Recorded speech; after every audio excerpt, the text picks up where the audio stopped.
हमारे चैनल को सब्सक्राइब करें और बेल आइकन दबाएं।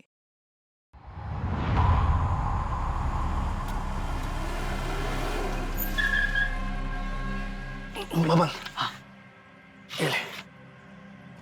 दिलीप,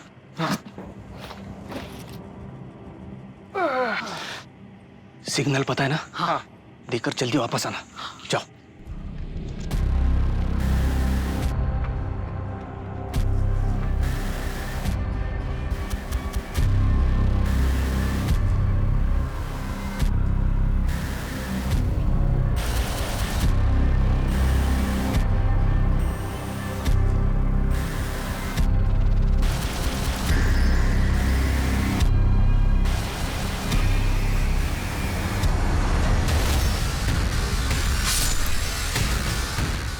दिलीप, कहाँ हो तुम?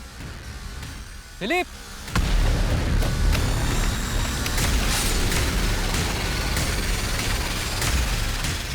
चंदू, चंदू,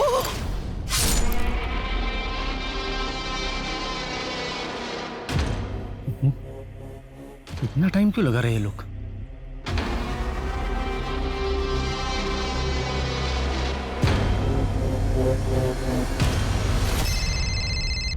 हेलो नंदा, क्या है? अरे मैं तो बस पूछ रही हूँ आप कब तक लौटोगे? जैसे ही काम खत्म होता है घर आ जाऊंगा। अब मेरा दिमाग मत। हेलो, क्या हो गया? हेलो,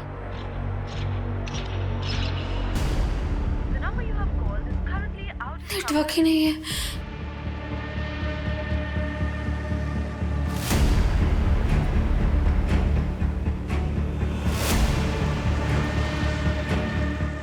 बबन, दिलीप, चंदू, चंदू,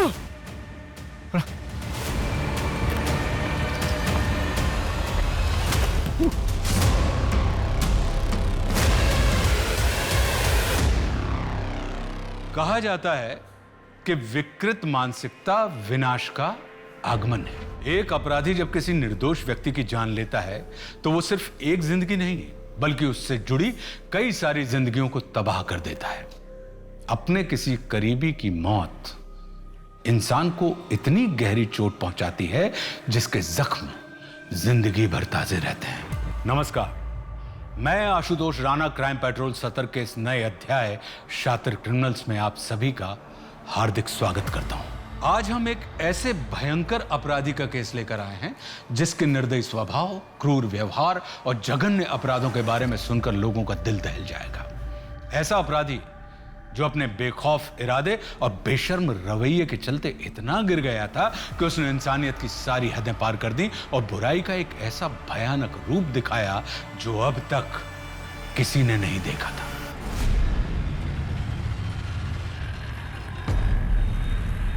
मनीष, तू गप्पा बसा। लेकिन आई तू ऐसा कर कैसे सकती है? प्रॉपर्टी माझी है, इसमें से मैं तुझे कुछ भी नहीं देने वाली हूँ। अरे अगर ये जमीन तेरे नाम पे कर देना तो तू उसे भी बेच के खाएगा।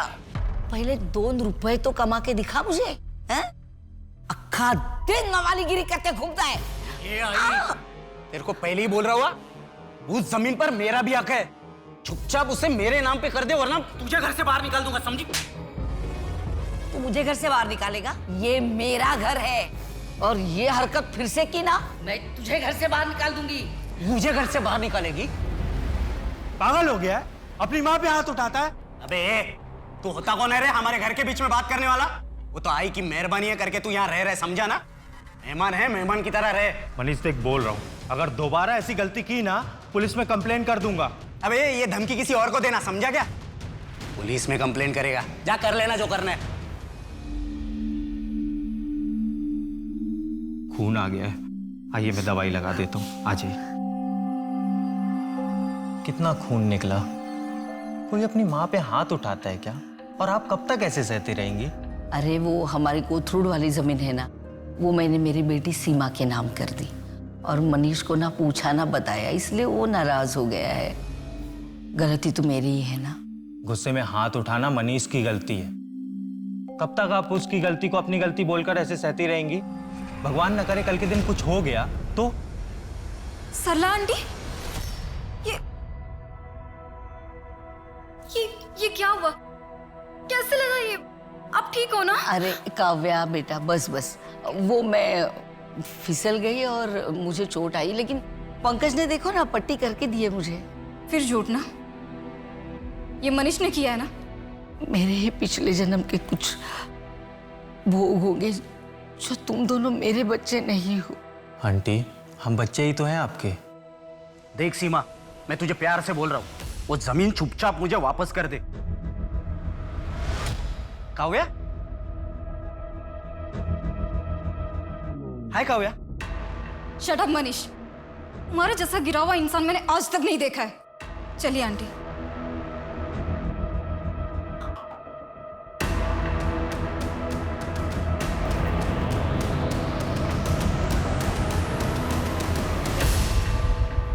क्या हुआ भाई, गाड़ी क्यों रोकी? भैया थोड़ा आगे तक छोड़ दोगे क्या? हॉस्पिटल तक जाना है। मेन रोड तक छोड़ देता हूँ, वहां से ऑटो मिल जाएगा। मेरा कस्टमर पिकअप के लिए वेट कर रहा है। अच्छा ठीक है भाई। आओ बैठो।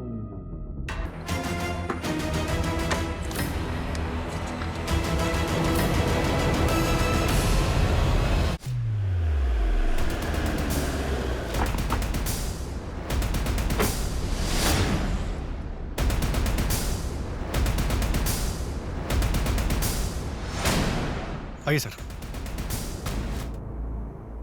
कार्टून में कच्ची दारू मतलब कुछ तो इलीगल काम हो रहा था यहाँ पे। यहाँ ये, यहाँ 2 लाशें और हैं इस तरफ, ये देखिए।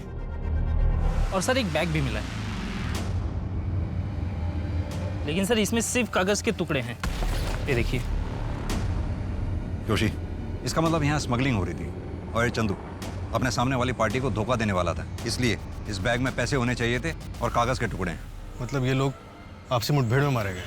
नहीं जोशी, 2 बॉडीज यहाँ मिली हैं, बाकी की बॉडीज वहाँ मिली हैं।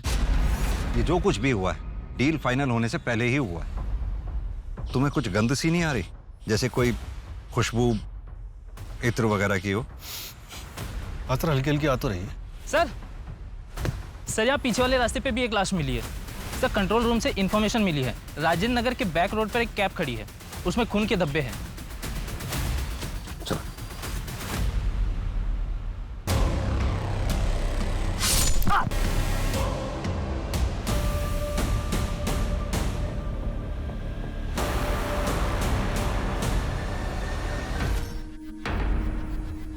जंगल से यही एक पहली रोड आती है जो मेन रोड की तरफ जा रही है। ये इत्तेफाक नहीं हो सकता। गावड़े, एक काम करो, आसपास के घर में पता करो कहीं सीसीटीवी लगा हुआ या किसी ने कुछ देखा हो। शर्मा, इन लोगों की स्टेटमेंट ले लो और यहीं रुकना, मैं कैब देख कर आ रहा हूं।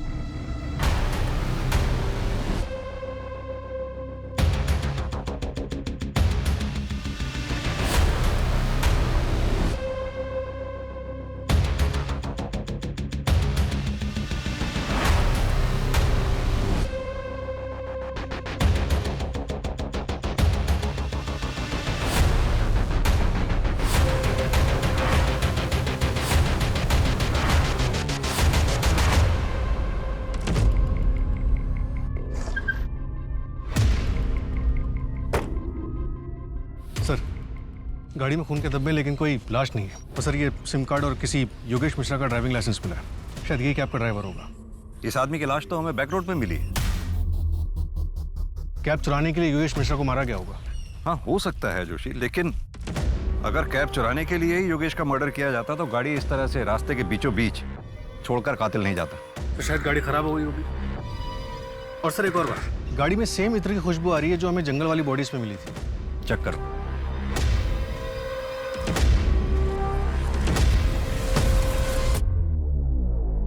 सर गाड़ी में डीजल खत्म है। इसका मतलब कातिल गाड़ी से उतरकर पैदल गया होगा। जोशी एक काम करो, पेट्रोलिंग कड़ी करवाओ, इससे पहले कि वो कातिल किसी और को अपना शिकार बनाए, हमें उसे धर दबोचना हो। सर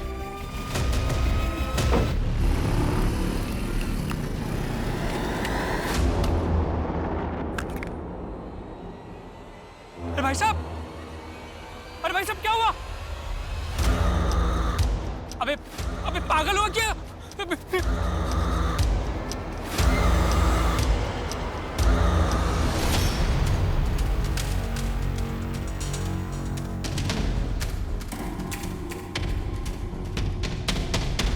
समझ में नहीं आ रहा है कि ये किलर एक है या कोई पूरा गैंग।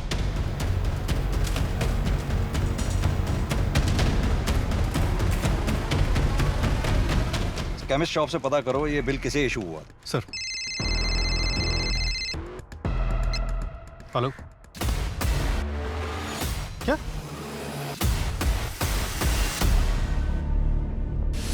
क्या ये? कल रात में 3 गेस्ट आए थे। अंदर एंट्री है, तेरे रजिस्टर में एंट्री नहीं है। रात भर सोने के पैसे देता हूँ मैं। Sorry sir. और श्रुति कहाँ मर गई? आई क्यों नहीं अभी तक? सर उसकी पापा की तबीयत खराब है। भाई साहब वो एक रूम मिलेगा क्या? हाँ सर, आइए ना, आइए सर, वेलकम।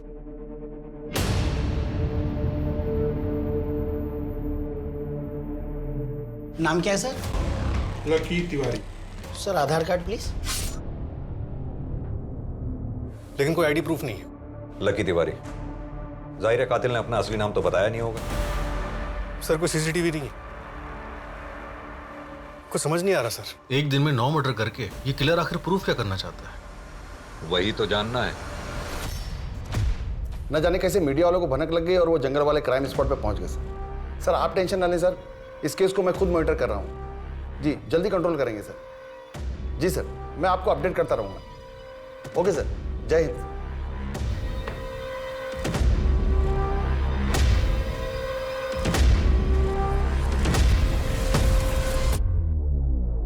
इस हत्याकांड के इन्वेस्टिगेटिंग ऑफिसर से मेरी बात कराओ तुरंत। और हाँ, उस विजय सिंह की पूरी डिटेल चाहिए मुझे। अरे विजय, क्यों भड़का रहे लोगों को मेरे खिलाफ? भड़का नहीं रहा हूँ शेट्टी साहब, उनको उनका हक दिला रहा हूँ जो आप नहीं देना चाहते। कौन बोला है? 1 महीने का पगार एक्स्ट्रा दे रहा हूँ, समझा ना? और तू ज्यादा लीडर मत बन। लीडर बनने का कोई शौक नहीं है मुझे। 3 महीने का पगार दे दीजिए वरना क्या? वरना क्या? जानता है मैं कौन हूँ? हाथ मत लगाइए शेट्टी साहब, वरना अंजाम अच्छा नहीं होगा। अंजाम तो बेटा मैं अब तुझे दिखाता हूँ क्या होता है। क्या? कच्ची दारू? नहीं सर, वो मैं पहले करता था, अभी वो बंद कर दिया।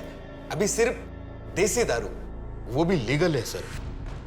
ये कच्ची दारू का धंधा विजय करता होगा सर, मेरे पीठ पीछे।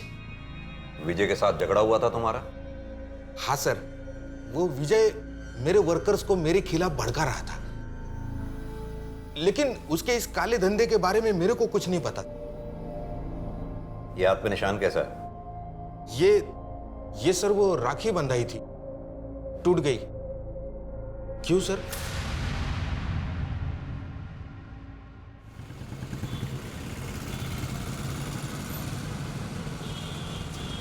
पापा मुझे अब बिल्कुल अच्छा नहीं लगता, यहाँ मुझे कोई प्यार नहीं करता। ऐसा नहीं बोलते कनक बेटा, मम्मी नानू जी कितना प्यार करते हैं तुमसे। बस मुझे एक नौकरी लग जाए, फिर मैं तुम्हें और मम्मी को यहाँ से लेके जाऊंगा। पर पापा। कनक, तुझे कितनी बार कहा है इस कमीने आदमी से मत मिला कर। नाना जी, मेरे पापा है वो। अगर इससे इतना ही प्यार है ना, तो तू भी क्यों नहीं चली जाती इसके साथ? कम से कम मेरी बेटी की जिंदगी तो संवर जाती।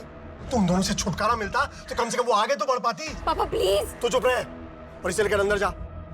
चल अंदर जा। और तू दोबारा यहाँ कदम में मत रखना, वरना मुझसे बुरा कोई नहीं होगा।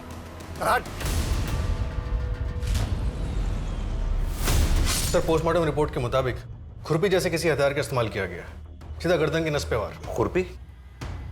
ये मर्डर वेपन कुछ अजीब नहीं है? सर दिलीप, बब्बन, विजय और योगेश, इनकी जो गर्दन की नस काटी गई उसका जो कट है वो काफी खुरदुरा है। और इन्फॉर्मेशन के लिए डिटेल रिपोर्ट मंगवाई गई। और सर गिरीश के घर वालों से बात हुई, उन्होंने बताया कि गिरीश अपने घर से बाइक लेके निकला था जो गायब। सर उसके नंबर प्लेट से उसे ट्रैक करने की कोशिश कर रहे हैं। जोशी, इस जंगल वाले हत्याकांड में एक्चुअल टारगेट कौन था, इसके बारे में पता लगाना हमारे लिए बहुत जरूरी है। सर विजय दिलीप और बबन का बॉस था, हो सकता है उसी के साथ किसी ने दुश्मनी निकाली हो। विजय की पत्नी नंदा से बात हुई, उसे इस दारू की स्मगलिंग के बारे में कुछ नहीं पता। और रही बात योगेश और गिरीश की, ये दोनों मुझे मेन टारगेट नहीं लगते। इनका किलर को मिलना इत्तेफाक हो सकता है। अब बाकी बचे वो लोग, लॉज का मालिक रोहित तोमर और वहां का सिक्योरिटी गार्ड गणेश, उनके बारे में कुछ पता चला? सर रोहित की पत्नी अभी शहर में नहीं है, कल तक पहुंचेगी। बाबा, बाबा, आई खाना खाने बुलाई। अबे नालायक, सब बिगाड़ दिया ना तूने। नंदा जल्दी तो, टिफिन लेट हो रहा है। हाँ हाँ बस 1 मिनट, बस रेडी है। हाँ आज रात को लेट आऊंगा, ठीक है? ठीक है, बाय बाय।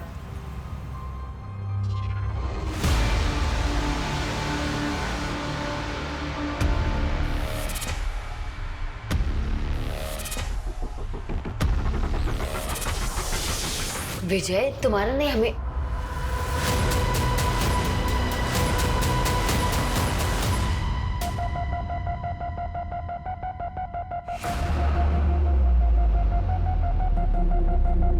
नंदा, कब तक हम विजय से ऐसे ही चुप चुप के मिलते रहेंगे?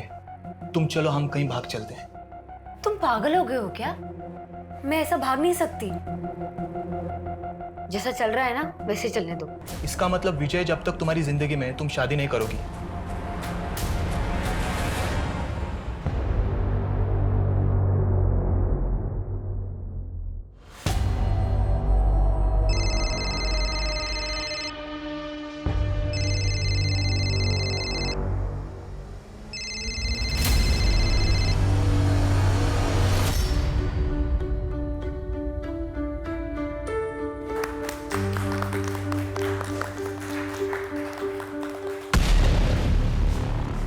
अरे वाह,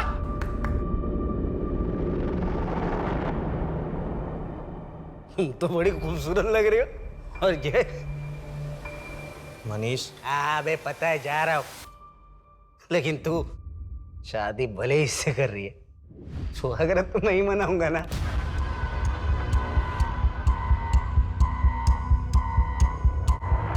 हेलो, ये धीरज राहु काल बन के मेरी बेटी कृष्णा की जिंदगी में आके बैठा हुआ है।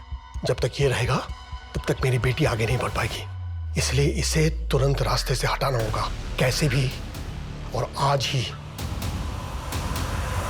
क्या हुआ? मुझे ऐसे अर्जेंटली क्यों बुलाया? पापा हम लोग ऐसे जल्दी से चलते पापा, वरना वो लोग आपको मार डालेंगे। पापा हम जल्दी चलते पापा। शांत हो जा बेटा, शांत हो जा बेटा। कौन मारेगा? काम खत्म होते ही मुझे फोन करना। लेकिन बेटा तेरी मम्मी तो वहीं पर है ना। पापा नाना जी मम्मी को कुछ भी नहीं करेंगे, हम लोग चलते, बाद में आके मम्मा को ले जाएंगे। अच्छा, लेकिन विष्णु जी आप तो कह रहे हो धीरज गुप्ता कनक के पिता है, तो उनके साथ जा सकती है ना, गलत क्या उसमें? अरे सर आप समझ ही नहीं रहे हो, मेरी नातिन कल रात से गायब है और उस धीरज ने कुछ गड़बड़ किया है। एक नंबर का कमीना है वो, आप पकड़िए उसे। सर मैं अपने मतलब धीरज के घर भी जाकर आई, पर वहां पे ताला लगा हुआ है। मुझे बहुत चिंता हो रही है सर, आप प्लीज उन दोनों को ढूंढ लीजिए, कहीं वो किसी मुसीबत में ना हो सर। प्लीज सर, प्लीज उन्हें ढूंढ लीजिए। सर, वो मेडिकल शॉप जिसकी रिसीट मिली थी वो पिछले कुछ दिनों से बंद है, उसका ओनर गायब है, हम उसे ट्रैक कर रहे हैं। और शेट्टी, उसके बारे में कुछ मिला? सर उसका CDR और कॉल लोकेशन सब क्लीन है।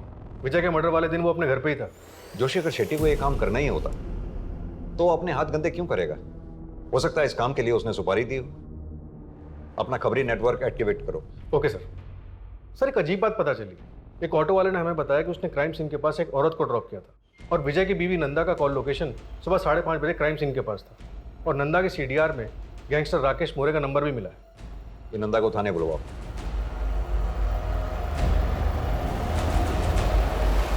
सर वो जो कैब में सिम कार्ड मिला था वो किसी बंटी सिंह के नाम पे रजिस्टर्ड है, शिवाजी नगर का एड्रेस है। तुरंत वहां के लिए निकलो, शायद कुछ हाथ लगे। अरे मैं तो बस पूछ रही हूँ आप कब तक लौटोगे? जैसे ही काम खत्म होता है घर आ जाऊंगा।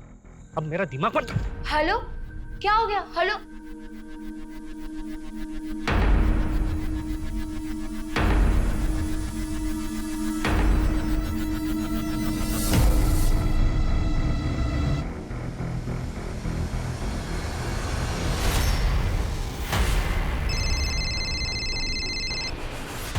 हेलो कौन?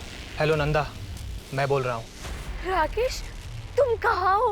मैं कब से तुम्हारा फोन ट्राई कर रही हूँ, तुम्हारा फोन बंद है। वो सब मैं मिलके बताता हूँ। 20 मिनट में अपने घर के पीछे मिलो, मैंने सब कुछ सेट कर दिया है। तुमने ये बात पहले क्यों नहीं बताई हमें? साहब मैं बहुत डर गई थी, समझ नहीं आ रहा था मैं क्या करूँ। मैंने घर जाके राकेश का भी इंतजार किया, वो नहीं आया। कहानियां गढ़नी बंद करो नंदा। राकेश के साथ मिलकर तुमने ये कांड किया है, बाकी लोगों को क्यों मारा? साहब मेरा विश्वास करो, मैंने ऐसा कुछ नहीं किया है। मैं बस ये चाहती थी कि राकेश और मेरी सच्चाई किसी के सामने ना आए।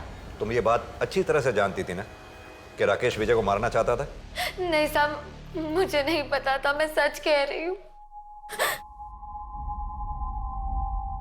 ठीक है, अभी तुम जा सकती हो। अपना एक कांस्टेबल को बोलो इस पे निगरानी रखे और राकेश को उठवाओ। Right sir.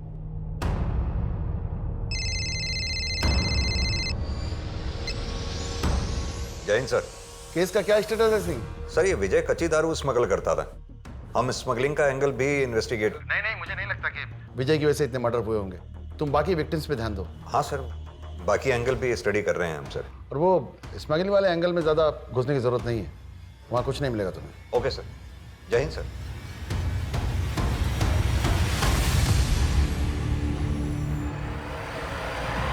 बॉडी पर कोई गहरी चोट के निशान नहीं है, बच्ची को गला दबा के मारा है। 9 नंबर का जूता है, इसे फोरेंसिक भेजो और पता करो किस दुकान में बिका है। शायद ये भी धीरज का ही है। मासूम कनक को बड़ी बेरहमी के साथ मारकर जंगल में फेंक दिया गया था। कनक के पिता धीरज कहां थे, उनके साथ क्या हुआ था? वहीं दूसरी तरफ इन लोगों को मौत के घाट उतारने वाले अपराधी अभी भी खुलेआम घूम रहे थे। लाखों कोशिशों के बावजूद पुलिस उनके बारे में कोई पुख्ता जानकारी हासिल नहीं कर पाई।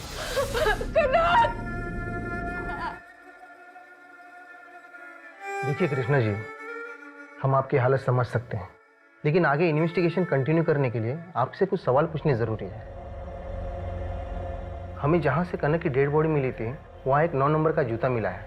क्या आपके पति धीरज 9 नंबर का जूता पहनते हैं? धीरज तो 8 नंबर का पहनता है। और आपके पिता विष्णु जी? सर वो पापा शायद 9 या 8 नंबर का पहनते हैं।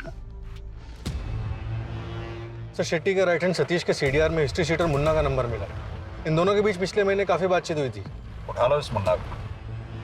और सर ये रोहित को लैंड माफिया यशवंत से काफी धमकियां मिल रही थी। दुगनी कीमत दे रहा हूं, ले ले। और मुझे जो चाहिए वो मुझे दे दे, वरना क्या? और तेरी धमकियों से डरने वाला नहीं हूं मैं। रुक, अभी पुलिस को फोन करता हूं। विनोद चंदेल को पुलिस की धमकी देता है। सर छोड़ दीजिए सर। लो छोड़ दिया, लेकिन ये तो अभी ट्रेलर है भाभी जी। समझाओ अपने पति को, अगर इसे कुछ हो गया तो आपको कौन संभालेगा? वैसे संभाल तो हम भी लेंगे। समझाओ इसे। चल रे। लैंड माफिया, जमीन के लिए मर्डर करना या कराना आम बात हो गई है आजकल। ये रोहित के मर्डर के वक्त लैंड माफिया यशवंत कहां था? शहर में नहीं था सर। अगर रोहित इसका टारगेट था तो फिर इसने विजय और उसके लोगों को क्यों मारा होगा? सर यशवंत और शेट्टी दोनों पुराने दोस्त हैं। यानी कि इन मर्डर से दोनों को फायदा हो रहा था। एक तीर से 2 निशाने। किस बात का कन्फेशन? अगर मुझे रोहित को मरवाना होता तो उसे ऐसे गायब करवाता कि उसका नामो निशान तक पता नहीं चलता। ए इंस्पेक्टर, ज्यादा होशियारी नहीं। ये गलती एक बार तो माफ कर रहा हूं। सरकारी नौकर हो ना, मेरे बारे में पता करो कि मैं कौन हूं और मेरी पहुंच कहां तक है। और अगली बार बिना सबूत के मेरे पास मत आना, नहीं तो ऐसी जगह ट्रांसफर करवाऊंगा कि सारी हेकड़ी धरी की धरी रह जाएगी। हो गई 4 धाम की यात्रा। यहाँ पोती गायब थी और आप गए थे अपने पाप धोने। अरे लेकिन मैं तो उसके सलामती के लिए माथा टेकने गया था। ये जूता आपका है? नहीं। आपके जूते देख के लग रहा है ये 9 नंबर के होंगे। हाँ तो? हमें कनक की डेड बॉडी के पास 9 नंबर का जूता मिला है। लेकिन आपका कहना है कि मैंने मेरे नाती को। दिमाग खराब हो गया है क्या आपका? ये जूता भी मेरा नहीं है तो किस बुनियाद पर आप ये कह रहे हैं? हाँ ये मेरी है, लेकिन ये आपके पास कैसे? धीरज के घर में मिली। झूठा तो था ही, चोर भी था। हाँ मतलब कनक की तरह उसे भी मार दिया। देखिए ये सब फालतू चीजें दिखा के ना आप कुछ साबित नहीं कर पाएंगे। ठोस सबूत हो तो मुझे यहां बुलाइएगा। चल रहा हूं मैं। सर एक एनजीओ है आरजू, जहाँ पे वॉलंटियर्स भंडारा करते हैं और मेला लगाते हैं, जहाँ पे लोकल लोगों की बनाई हुई चीजों को बेचा जाता है। उसी में इतर भी बिकता है, वैसा ही जैसे हमें क्राइम साइट पे मिला था। सर एनजीओ के वॉलंटियर्स की लिस्ट में एक नाम सामने आया, नटवर मलिक। और मेडिकल शॉप के ओनर ने बताया कि जो रिसीट बनाई गई थी वो किसी नटवर के नाम से बनाई गई थी, और जो दवाई ली गई थी वो बिना डिटेल्स के बेची नहीं जा सकती। जोशी, अगर ये नटवर ही किलर है तो बहुत शातिर खिलाड़ी है ये। परफेक्ट कवर लिया है इस एनजीओ का उसने। तूने पैदा किया ऐसे औलाद को। मेरे आने पर यहाँ दिखना नहीं चाहिए, वरना तेरा भी ऐसा ही हाल करूंगा।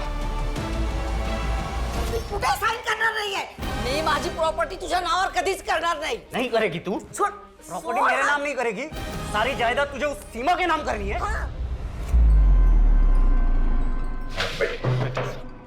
नटवर यही एनजीओ होम में रहता था, लेकिन 4 महीने पहले वो किसी को बिना कुछ बताए यहाँ से चला गया। उसका कुछ सामान पड़ा है, मैं आपको दिखाता हूँ।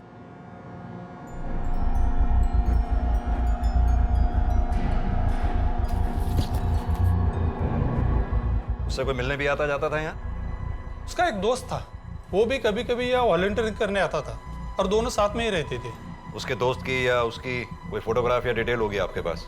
ऐसे वॉलंटियर्स की कोई डिटेल्स हम नहीं रखते।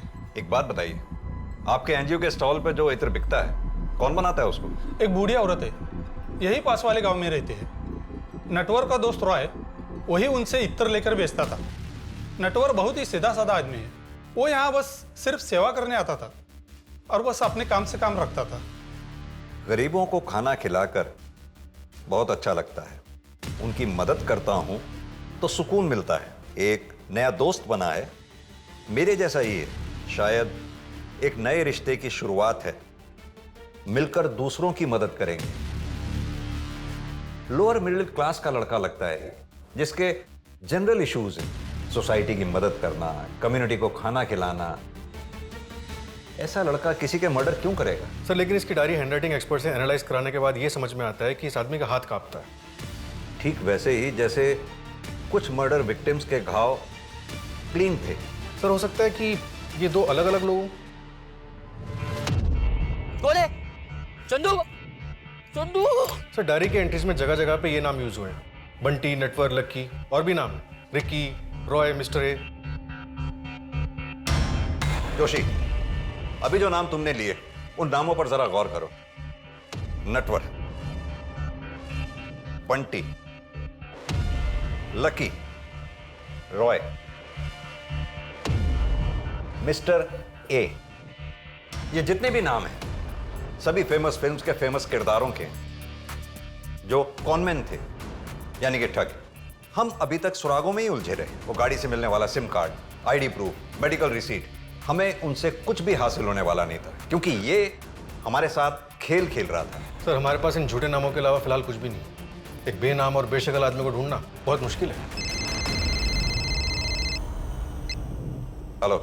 अरे सर, आप जितना टाइम मुझे देते हैं ना, उतना टाइम अपनी बीवी को देंगे ना, तो आपकी पूजा करने लगेगी वो। कौन बोल रहा है? नटवर, लकी, रिकी, या मेरा असली नाम जानना चाहते हैं? कौन हो तुम? कहाँ हो इस वक्त? सर मैं जा रहा हूँ आपका शहर छोड़ के, भूल जाइए मुझे। किसके कहने पे तुमने ये सब मर्डर्स किए? मेन टारगेट कौन था तुम्हारा? नटवर, बंटी, लकी, तुम जो कोई भी हो, कोई तो वजह होगी तुम्हारे पास मुझे कॉल करने की। अरे वजह आप हो सर, वैसे आप गलत जगह ढूंढ रहे हैं। मर्डर की वजह घर के बगल में है। हेलो, घर के बगल में मतलब? सर मैं नंबर ट्रैकिंग पे डालता हूँ और जितने भी सस्पेक्ट्स हैं सबके नेबरहुड में देखता हूँ। कुछ नहीं हासिल होने वाला उससे, ये सिर्फ हमें गुमराह कर रहा है, खेल रहा है हमारे साथ। जोशी, इन नामों का सहारा लेकर अभी तक जितने भी क्राइम हुए उन सब की डिटेल्स चाहिए मुझे।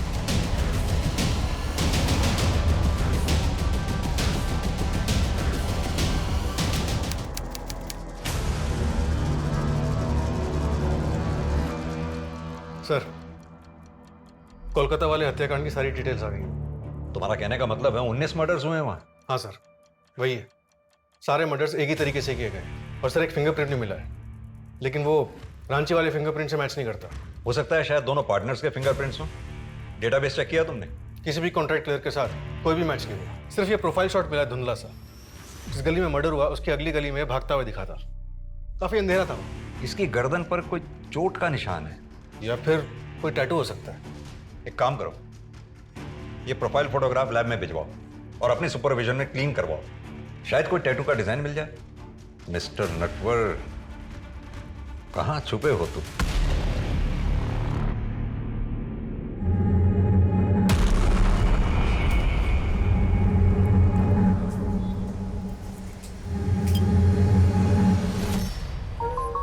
कॉफी आ गई है। आ रही हूँ। पंकज, कल चले अंगूठी देखने के लिए? ठीक है चलते हैं। पंकज, अगर तुम अपने पास्ट को अभी तक नहीं भूले हो तो कोई बात नहीं, हम थोड़ा और टाइम ले सकते हैं। ऐसा नहीं है तन्वी, बस काव्या की याद आ गई थी। वो मेरा अतीत थी, अब तो मेरी आज हो।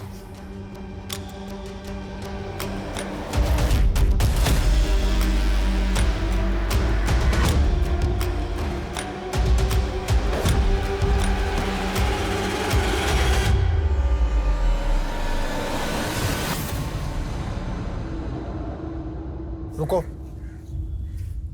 कहाँ जा रही हो तुम? मार्केट। और आप घबराइए मत, मैं वापस आ जाऊंगी। वैसे भी कहीं जाने के लिए अब कुछ बचा ही नहीं है मेरे पास। सर, पुणे के केस के बारे में पता चला है, लेकिन 2016 का है। कितने विक्टिम्स थे? 2। सरला दीक्षित, किलर की अपनी माँ, और उनके पड़ोसी काव्या दवे। अपनी माँ? ये कंफर्म्ड है? किलर का नाम है मनीष दीक्षित। ये रहा उसका फोटो। अपनी माँ के मर्डर केस में प्राइम अक्यूज्ड है। ठीक उसी तरह से खुरपी से मारा गया था। इनके साथ एक आदमी रहता था, पंकज, जो इस केस का प्राइम विटनेस है। सर, पिछले 4 साल से पुलिस प्रोटेक्शन में। पुणे पुलिस ने उसे किसी दूसरे शहर में सेटल किया जब तक ये मनीष नहीं मिल जाता। इसकी फोटोग्राफ देश भर के पुलिस स्टेशन में सर्कुलेट कराओ, अपना खबरी नेटवर्क एक्टिवेट करो। 9 महीनों में पहली बार इस किलर को शक्ल मिली है।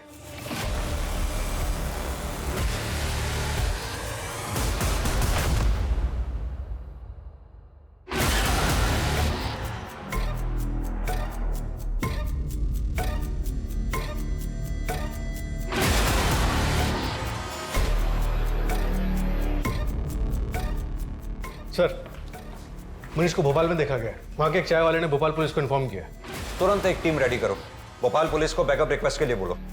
ये मनीष का, रोहित या विजय, इनमें से किसी से कनेक्शन मिला कुछ? नहीं सर, कोई कनेक्शन नहीं मिला। मुझे कुछ तो मिसिंग लग रहा है।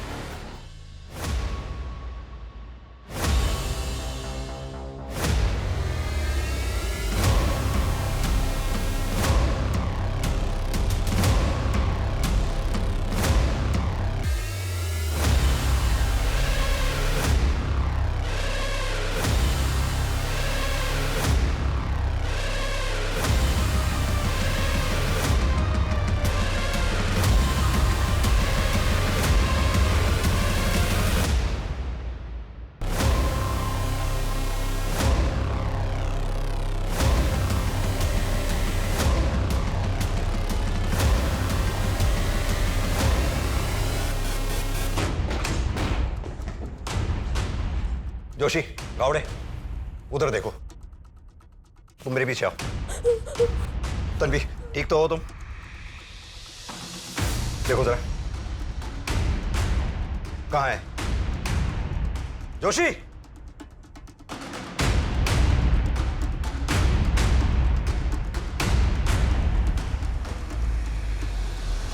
पंकज, तुम जल्दी घर आ जाओ।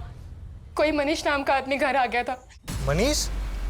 तन्वी सुनो, तुम घबराओ मत, मैं अभी आ रहा हूँ। सर, हमने भोपाल के सभी एग्जिट पॉइंट्स पे नाकाबंदी कर रखी थी सर, बट अनफॉर्चुनेटली मनीष हमारे हाथ से निकल गया। शायद शहर छोड़कर बाहर जा चुका है। But sir, I promise, next time उसे अपने हाथ से नहीं निकलने देंगे। जय हिंद सर। सर, मनीष के बैग से उसके फिंगरप्रिंट्स मिले, लेकिन वो रांची और कोलकाता के फिंगरप्रिंट से मैच नहीं होते हैं। मुझे इस केस से जुड़ी सारी फाइल्स चाहिए। कुछ तो है जो हम मिस कर रहे हैं।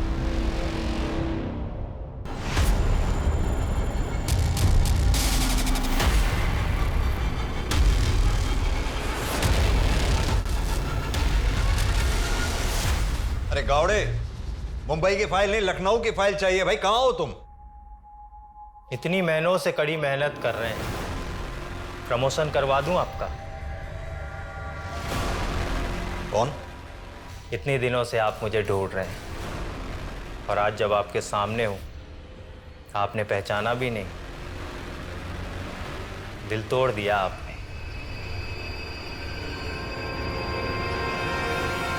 की डायरी हैंडराइटिंग एक्सपर्ट से एनालाइज कराने के बाद ये समझ में आता है कि इस आदमी का हाथ कांपता है।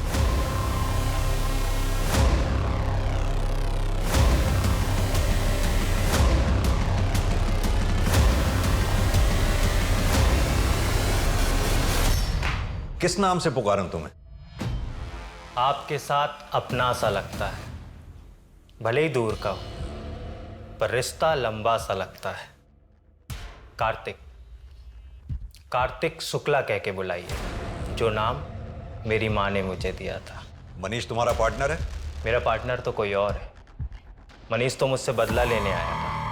बदला? अपनी माँ का बदला लेने? काफी स्मार्ट हैं आप, इसीलिए तो आप मुझे पसंद हैं।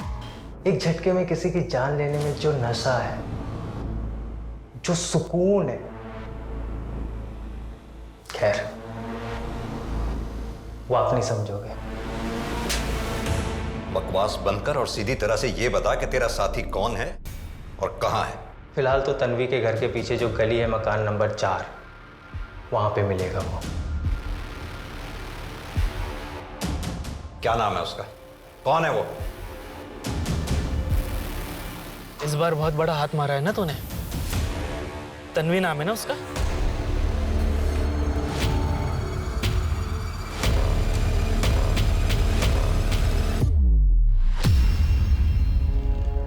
बेटा मुझे माफ करना, तेरी नानू को ऐसा फंसाऊंगा कि पूरी जिंदगी जेल में सड़ेगा वो।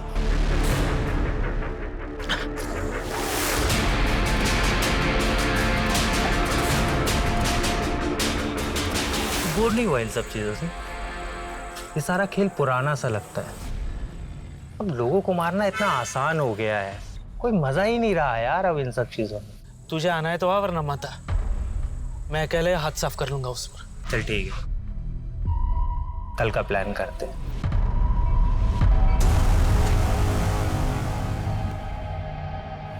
क्यों?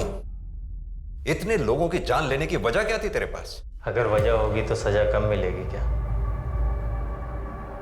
मेरे लिए तो एक नशा है। वैसे आप मुझे कभी पकड़ नहीं पाते, वो तो मुझसे आपकी तड़प देख ही नहीं गई और मैं बोर हो चुका था, इसलिए मैं खुद चला आया। अब वो मजा नहीं रहा लोगों को मारने में, अब आराम करना है जेल जाके। पंकज राणा उर्फ कार्तिक शुक्ला और धीरज गुप्ता अपराध जगत के ऐसे शातिर, बेरहम और कुख्यात दरिंदे थे जिन्हें अपने किए पर रत्ती भर भी पछतावा नहीं था, जिन्हें अपने स्वार्थ के आगे कुछ भी गवारा नहीं थी। लेकिन उनके इतने भयंकर अपराधों के बावजूद इस केस का सबसे चौंका देने वाला वाकया तब हुआ जब सालों तक जुर्म करने के बाद पंकज राणा ने एक दिन अचानक पुलिस थाने आकर अपने आप को पुलिस के हवाले कर दिया। वो भी सिर्फ इसलिए क्योंकि अब खून खराबे से उसका मन भर चुका था। लोगों को मारने में अब उसे वो मजा नहीं मिल रहा था। वो इन सब चीजों से थक चुका था और जिंदगी में अब कुछ नया करना चाहता था। ये वाकया अपने आप में रोंगटे खड़े कर देने वाला है और हमें यह सोचने पर मजबूर कर देता है कि इस दुनिया में ऐसे भी लोग हैं जिनके लिए लोगों की जिंदगियों से खेलना सिर्फ एक खेल है जो उन्हें रोमांचित करता है। भावनाओं में बहकर एक अजनबी पर भरोसा करना बिल्कुल भी उचित नहीं हो सकता। किसी की सच्ची मंशा को जानने के लिए सतर्क दिमाग का इस्तेमाल करना बहुत जरूरी होता है। अब मैं आशुतोष राणा आपसे विदा लेता हूं। हम फिर मिलेंगे एक ऐसी ही कहानी के साथ जो आपको रखेगी सतर्क और जिंदगी को सुरक्षित। तब तक अपना और अपने परिवार का ख्याल रखिए और देखते रहिए क्राइम पेट्रोल सतर्क। जय Hind. For more updates, subscribe to our channel, click the show links and enjoy watching the videos.